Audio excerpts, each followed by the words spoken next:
What's up, everybody? This is Fred Richani of TSC. In this retro TSC News podcast, we interview Josh Keaton from back in 2022. He is a legendary voice actor. He played young Hercules in the Disney film Hercules. He's played Spider-Man in the animated series. He was Captain America in the first season of Marvel's What If. The list goes on and on. He discusses his amazing career in animation, video games, on screen, and much more. Always keep learning. Never really just assume that where you are is where you have to stay, or where you are is where you can stay, because the world is changing. Everything's always changing. There's always going to be new people coming up that are different and new and fresh, and if you're not constantly learning and adapting and evolving, then you're just going to kind of go away. What's up, everybody? This is Fred Richani. We have right here on the line a very special guest. You may recently know him for playing Captain America, aka Steve Rogers, and a little show on Disney Plus, Marvel's What If, but he's done so much more. He's played Spider-Man, he's played Ant-Man, he's done so many video games under the sun. We're pleased to be joined by voice actor Josh Keaton. Josh, thank you so much for the time. How's everything going? Hey, Fred, thank you for having me. Everything's been going fantastic, spectacular. Awesome. Well, I like the spectacular backdrop. I also love the branding. Can you show us the shirt you're rocking here? Oh, yeah. Yeah, a buddy of mine actually made this for me. A buddy of mine who was in Voltron Legendary Defender with me, named AJ. He made this actually for himself, but it didn't quite fit him like he wanted. So he's like, hey, you want this shirt? And I was like, of course. And here I am. It's pretty incredible you're a pretty young guy, but for well over 3 decades, since you've been a kid, you've been in this acting game. You of course have voiced some legendary characters in TV and movies and video games, and we'll get to all of that. But we got to talk about What If. You're no stranger to Marvel projects, as I mentioned at the top of the show. The list goes on and on. Not only did you play Spider-Man, you played Electro in the most recent video game other than Miles Morales. You also did Harry Osborn as well. I mean, you've done so many voices. I've been Norman. Like, that's the weirdest thing on the planet for somebody who's been Spider-Man. That is wild. And actually, before we get to What If, is it hard to kind of go from different voices when you're kind of used to playing one character specifically in the same series? Kind of. Well, these were all in different outings, so I wasn't Norman in the version of Spider-Man where I was Spider-Man. So it's all different projects, and so that definitely makes it easier. I would say that it was definitely a little weird to be Norman, but on the other hand, like that's kind of the fun of acting, is that like for a long time I was playing a lot of these just coming of age teenage hero, unsure of his powers type roles, and then I also played a lot of these, just heroic large voiced guys, and so to get to be on the other side of it, where I basically, because obviously every villain is the hero of their own story, and to try to figure out what that story was and why they really believed in what they were doing, and why these objectively good people are bad to them, like that's half the challenge that in this business, and that's one of the things that makes it super interesting. So as weird as it was having been Spidey to play Norman, it was also fun just to kind of figure out what my inner Norman was. Now I'm wondering, did you pretend you were Willem Dafoe while you were doing that? Did you imagine you were just like, what that? I mean, I had, there was definitely a little bit of that in my head. Alan Ratchins was actually the Norman in the show that I was in, and I really liked his take on it as well. So basically, it really just came down to douchey businessman, and but with a superiority complex, and just figuring out where that lied in my range. Marvel's What If on Disney Plus, depending on the day you check, it's like the #1 show on that platform. Yeah. Fantastic animated series. For those that aren't really familiar with it, it's kind of an alternate take on the MCU, as in what if? What if? Yeah. There wasn't a Captain America? What if Peggy Carter became Captain Carter? The list goes on and on. We don't want to give too much away, but it really expands the multiverse. So basically, within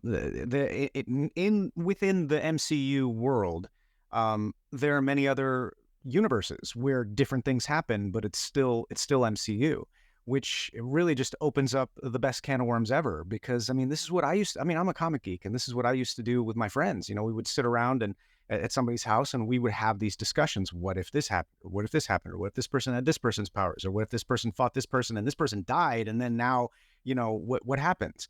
So this show is that, and it's an amazing thing to see as a comic fan, Because, like I said, these were the discussions that we had well into the wee hours of the morning. With What If, you play the legendary Steve Rogers, aka Captain America. You're no stranger to doing all kinds of roles throughout your career, all kinds of big projects.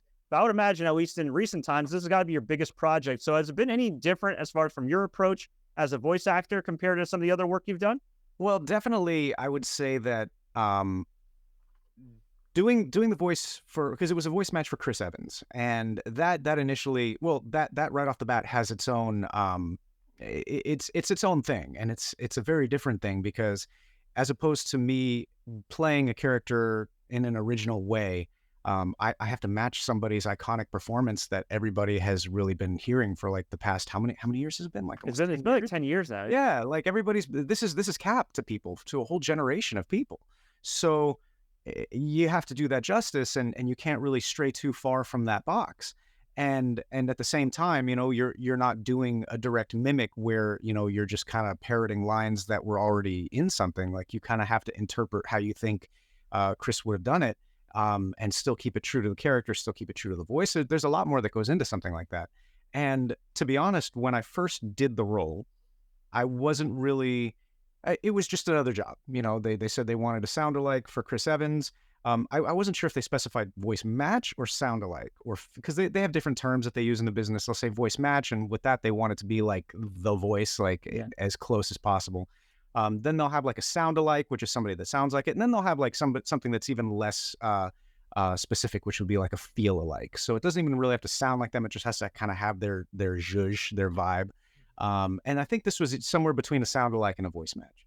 So basically, I auditioned for it. I did the job. I didn't really think much of it other than, hey, this is pretty cool, and I like the whole concept of it. And then it wasn't until it was just about to premiere that I found out that it was canonically part of the MCU. And at that point, I started to get really nervous. Like, it hadn't even premiered yet, and I was like, the fans are gonna like roast me over the coals, because I'm like one of the only non-MCU actors that's gonna be in this. You know, everybody else came back. You know, they got Cumberbatch in there. They got so many guys, even like they got everybody. They got R.I.P. They even had Chadwick Boseman in it. Yeah, they even Chadwick. I mean, so they didn't have Scarlett, they didn't have Holland, and they didn't have Cap, and I think they didn't have Batista, because I think my buddy Fred Tatasciore voiced him in that. But I mean, when you have everybody coming back and it's just Chris Evans, you know, it's like, what are they going to say? But everybody was super supportive. Everybody, you know, I got so much positive feedback from the fandom that my initial fears were very much put at ease. But yeah, I mean, it was definitely a different process. I would say that what I did was I have every single MCU movie, and so I just kind of went through, and I have like a media server. So basically, I ripped all of my DVDs, everything, all my physical media, and I put it on this computer that I have that I can basically access from anywhere in the world. I can access it from any device I have. So it's like my own personal Netflix. That's just my stuff. And so I basically opened that on my computer. I opened up my Pro Tools program, and just kind of played through, scrubbed through these movies, and made a little library of Chris Evans. So anytime he said something in a movie, you know, I would kind of categorize it, and I'd say, okay, this is like Cap, you know, in battle, and this is Cap talking to you know, the soldiers. This is Cap being tender with Peggy. This is Cap talking to Bucky, and so I would have like these little situations, so that if I needed, if I had a similar situation come up within the dialogue in What If, I could just kind of refer back to my little library and say, okay, these are kind of the situations. So this is kind of what he would sound like in that situation. And then I would just have to work from that. I know with voice acting and everything, it's a different process for each project, especially now with COVID and everything. Sure. So was this done during COVID or before COVID? And did you have a chance to interact with the other actors in the studio, or were you just recording your lines? Unfortunately, it was just me by myself. Basically, the first episode I did in studio. The first episode was pre-COVID, and then the other episodes that were in the season, I did right here. I'm at home right now. This is a paper backdrop, but behind that backdrop is my my vocal booth. In front of me is the studio setup that I have. So basically, I mean, I've had a broadcast quality studio in my house for probably about 12 years, and you know, I built it and work out of it. And Normally, I'd say about 80% of the work that I would do was out of the studio, would be somewhere else in another location. Like for this one, I had to go to Disney Studios. But since COVID, in the after times, I'd say about 90% of my work is here. I just did a session yesterday, and pretty much, I'm trying to think when the last session I actually had to leave the house for was. I think it was maybe 3 weeks ago, and before that it was like a few months. So yeah, everything's kind of been switching around to the point where I've actually seen a lot of my colleagues moving. Because before you would have to be in LA, or if you were doing anime, you would have to be somewhere. I think it was Austin, I think. But you would have to be in one of these talent hubs where they do a lot of the production, to be able to really work in the industry. And now it's kind of switching because they've seen how easy it is to do remote connects, and the technology's jumped in leaps and bounds. Everybody has pretty good internet, and people have had to go just to work to build their own booths and or buy them and get all set up for that. So now everything is, I wouldn't say everything, but so much more has been remote.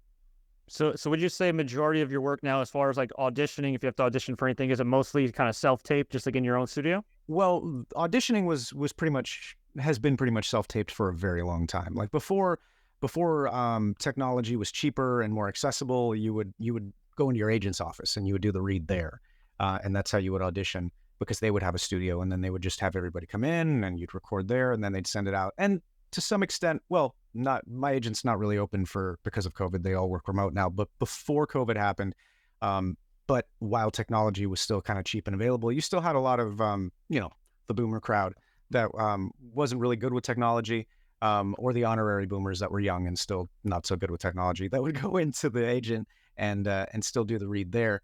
But yeah, I mean, it's kind of the way it is now. Like you have to audition here from home. I would say even a lot, because I'm an on-camera actor as well, and I haven't done a whole lot of it because I've been so busy with voiceover, but it's something that I've been, getting my way back into. Even a lot of on-camera projects are casting more off of self-tapes now. Before, you would always have to come in, and then self-tapes were like a rarity, that if you were out of town and if you were important enough where they still wanted to audition you if you were out of town, then you could get the privilege of a self-tape. But now they're doing so many more things off of self-tape. It's just the casting process is really becoming decentralized.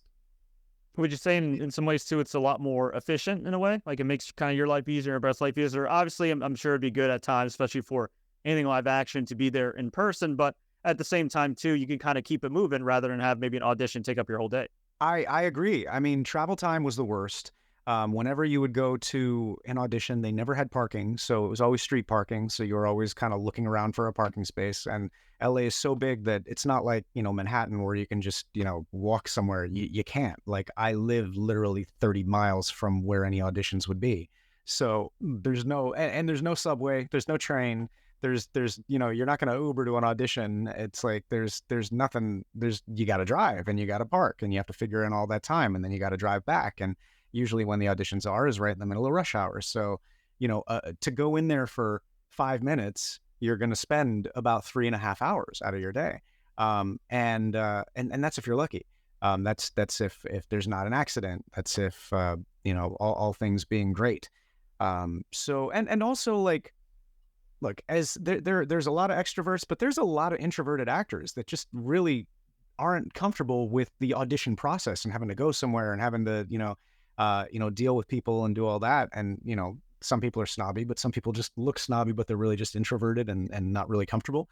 I can kind of fall into that bracket where, just the process gives me a bit of anxiety, and you get better at it over time. You get better at dealing with it, but it's so much more comfortable to be able to do an audition here. And, you can really put your best work forward, because it's not like you don't have to deal with so many unknown variables where, something could come up that is totally out of your control, that totally ruins your audition. And then, that's it, you're done. That was your shot. And I mean, if it's something that's your fault, if it's something you didn't prepare enough or whatever, that's, then that's on you. But there've been plenty of auditions that I've gone into where things have happened that have been out of my control, that have totally just sunk it. And those suck. And you go home just feeling crappy about it. And there was really nothing you could have done. The world happened, But here, you're at home. You can really just, if something happens, then you do another take and you submit the good take.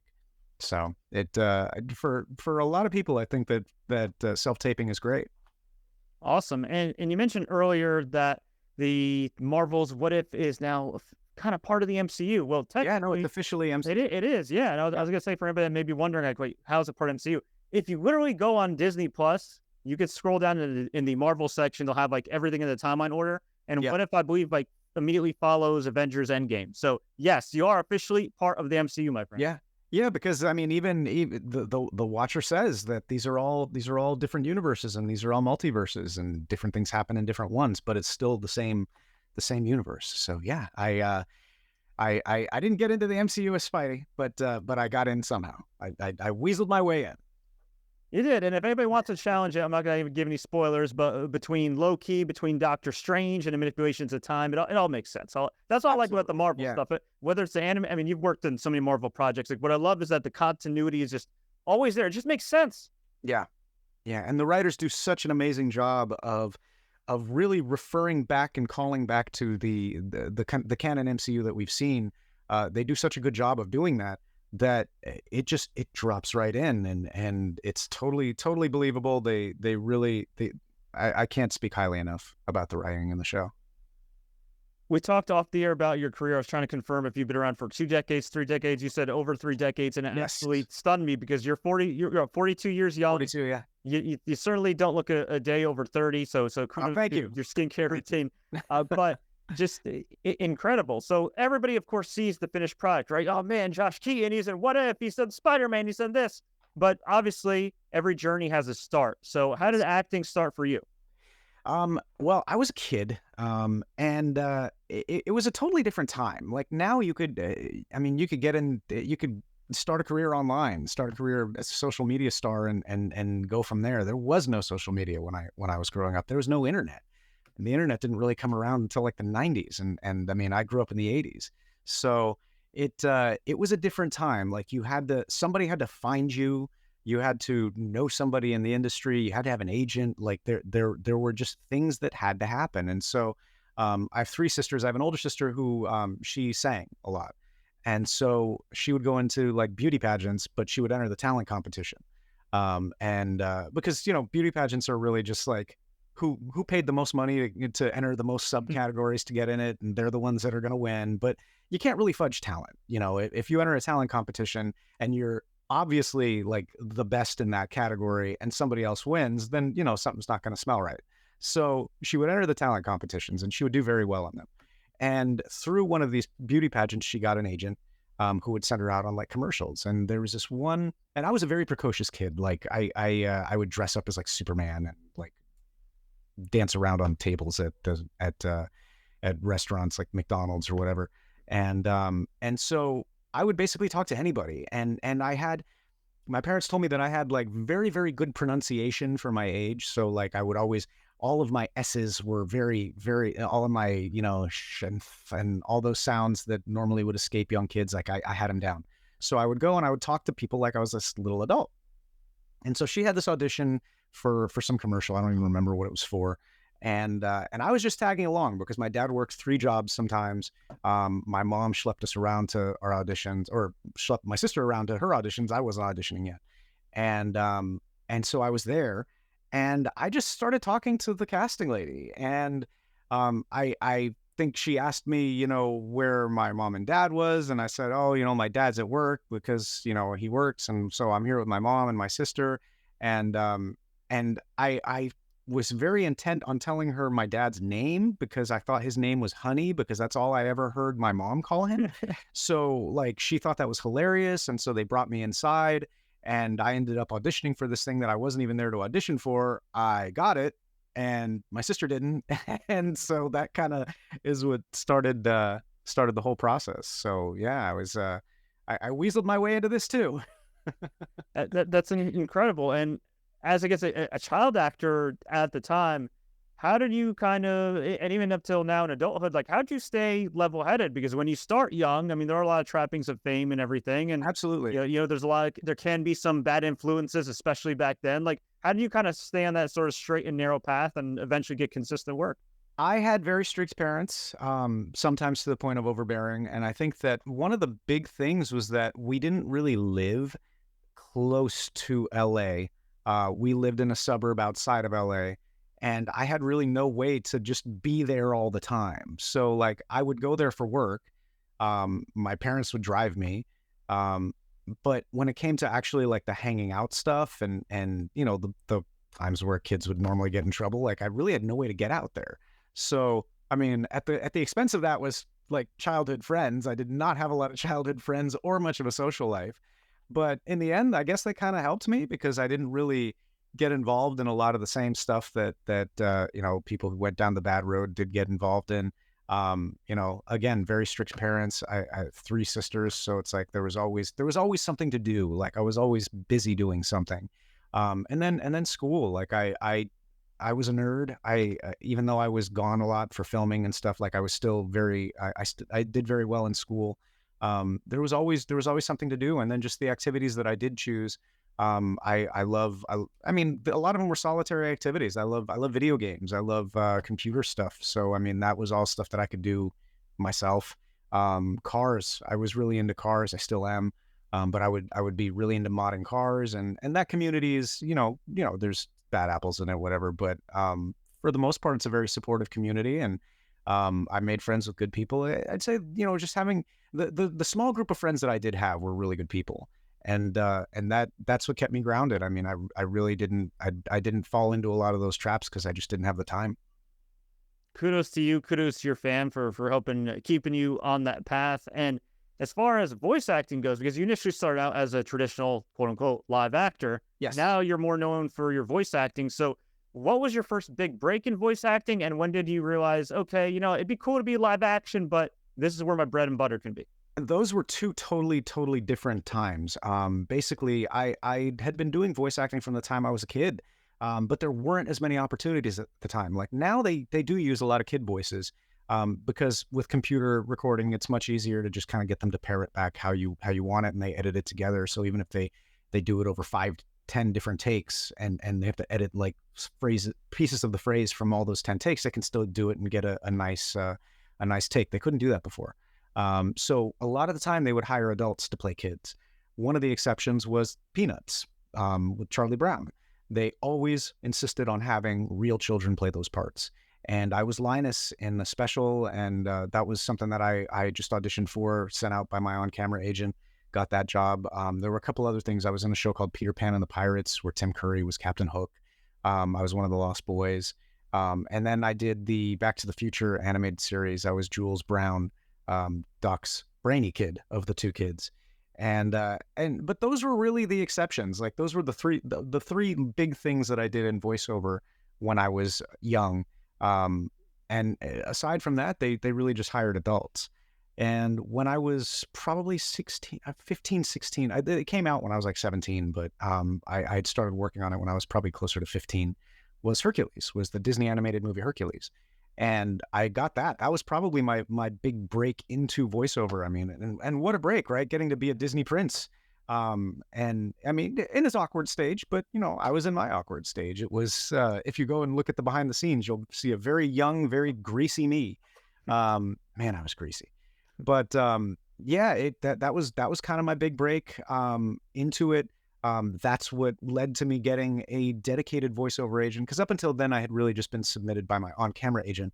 And at this point, an actual, like just solely focused on voiceover agent, had approached me, and it was then that I really learned about how many facets of voiceover there are, like commercial and promo. And promo is like the people on the TV that say coming up next and blah blah blah. That's like a whole industry, and I had never even known about that. I was the voice of Extra, the TV show Extra, the gossip show, for like 10 years, and that was a promo gig, and I didn't even know about that until I had a dedicated voiceover agent.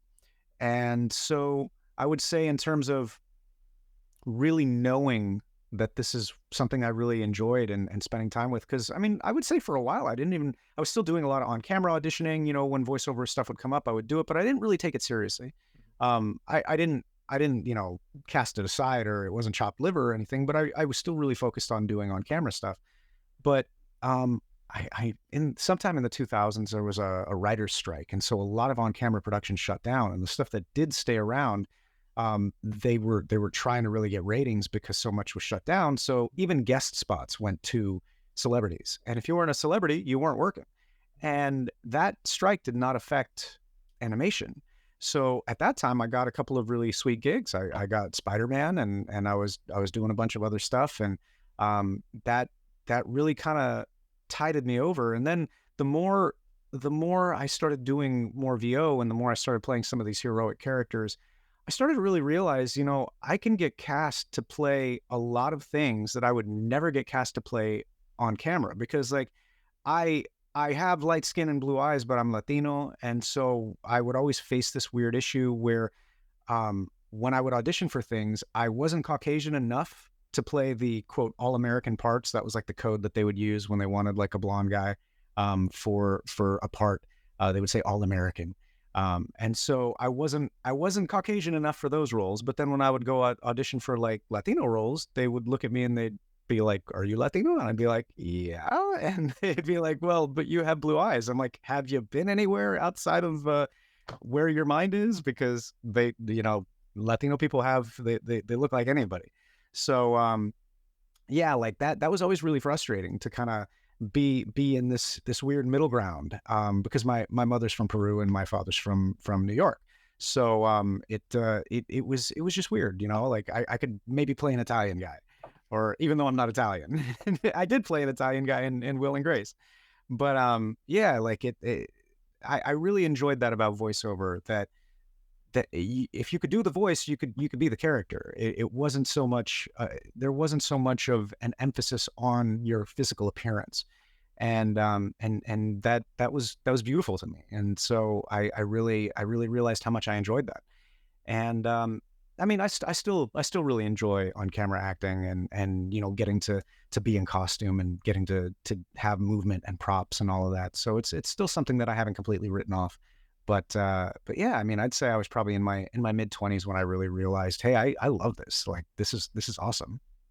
Wow, and I love the description. You could pretty much be anybody as a voice actor, whereas as a physical actor, sometimes unfortunately, out of your control, you can get typecast, or you're not cast at all. So that's great, definitely a great way of putting it. And as far as just the consistency of your work over these years, is it obviously your quality of work, people want to hire you, but I imagine these relationships with Disney and Marvel and all these video game companies really kind of played a part, right? Like they get comfortable with you, they know, okay, Josh is great, and then it just continues that relationship from there.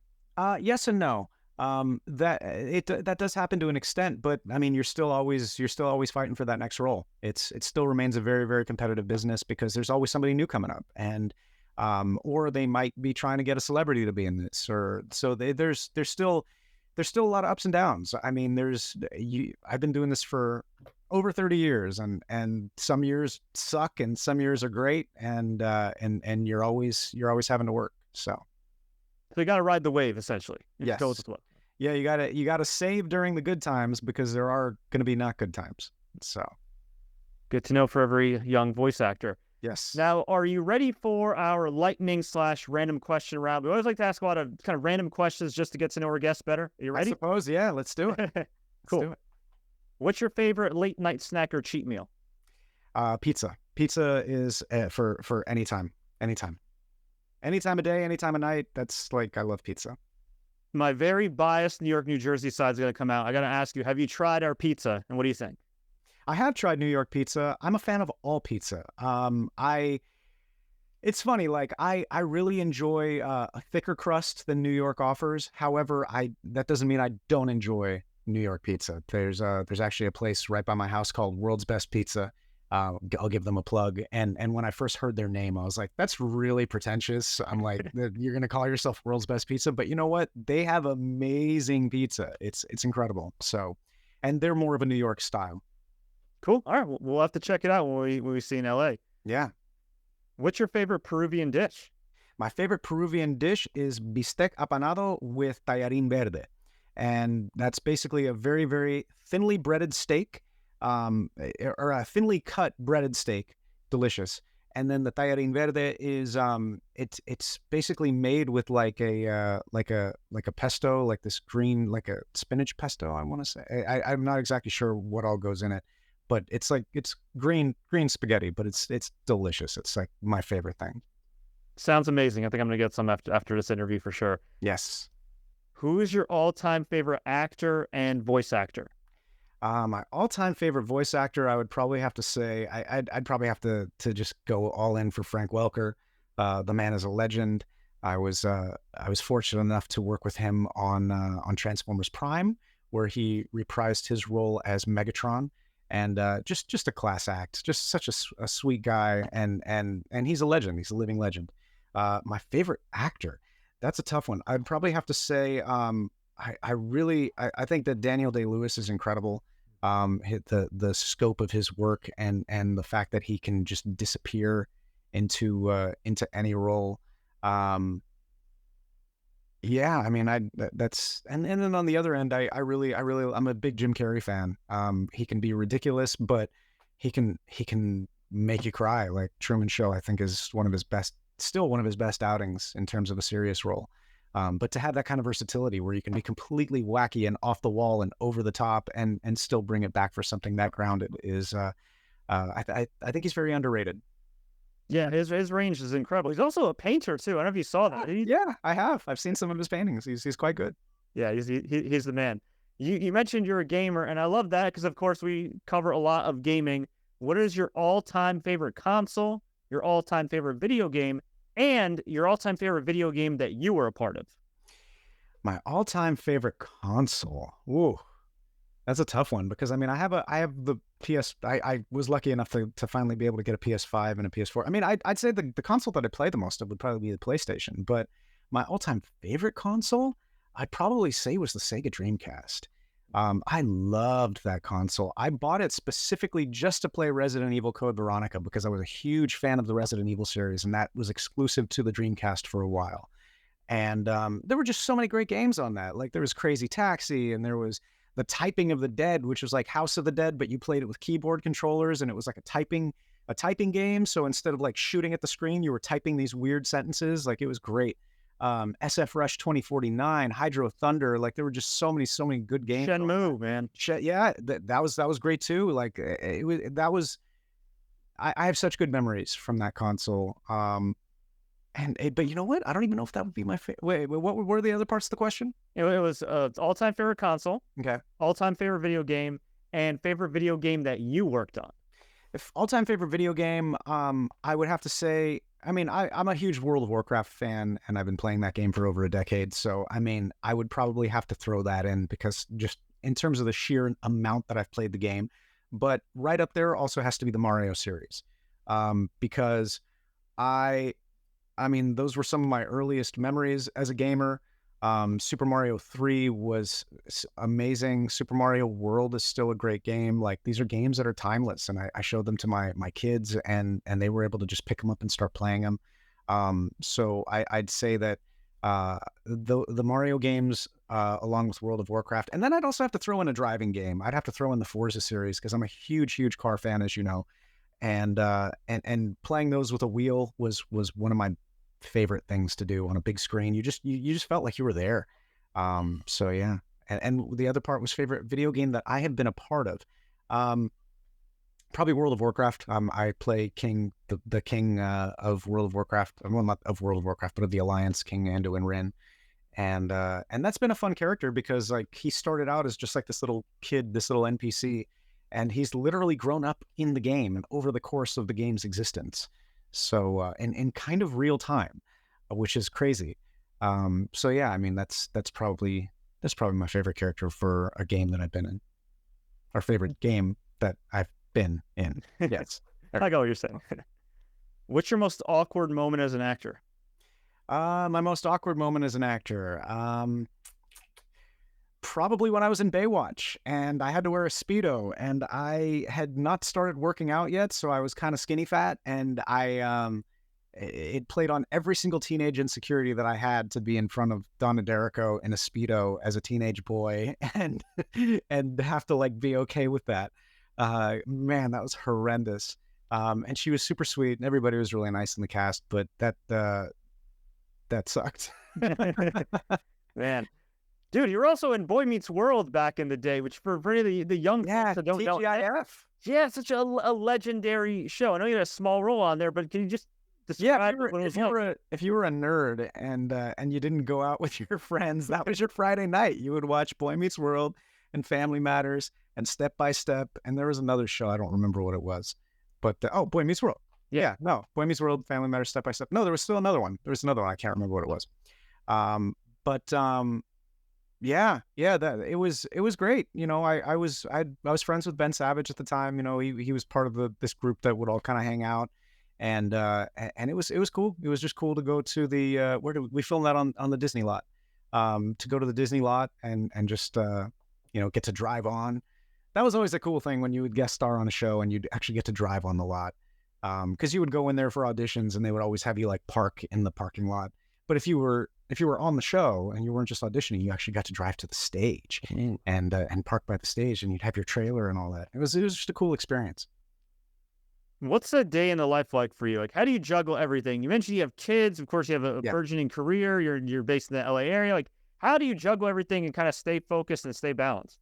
It's hard, especially because there's so many distractions at home when you don't actually have to go anywhere. Like, actually having to leave the house to go to jobs and do all that really kind of gave me structure that I've had to replicate without having the structure.